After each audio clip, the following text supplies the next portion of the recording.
Ang mabuting balita ng Panginoon, ayon kay San Juan.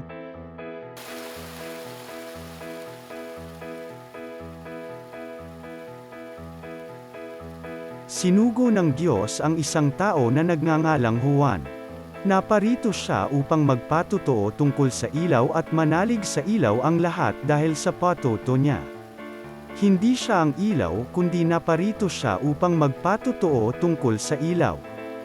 Nang suguin ng mga Hudyo sa Jerusalem ang ilang saserdote at Levita upang itanong kung sino siya, sinabi ni Juan ang katotohanan.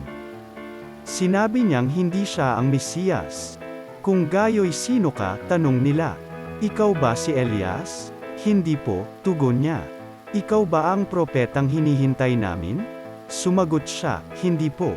Sino ka kung gayon, tanong nila uli. Sabihin mo sa amin para masabi namin sa mga nagsugo sa amin.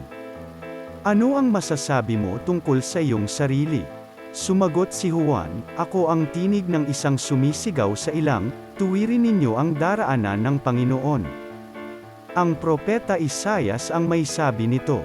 Ang mga nagtanong ay sugo ng mga pariso. Muli nilang tinanong si Juan, bakit ka nagbibinyag? Hindi pala naman ikaw ang Mesiyas, ni si Elias, ni ang propeta.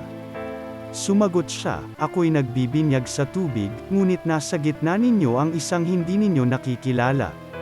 Siya ang susunod sa akin, subalit hindi ako karapat-dapat magkalagman lamang ng tali ng kanyang panyapa. Ito'y nangyari sa Betania, sa ibayo ng Jordan na pinagbibinyagan ni Juan.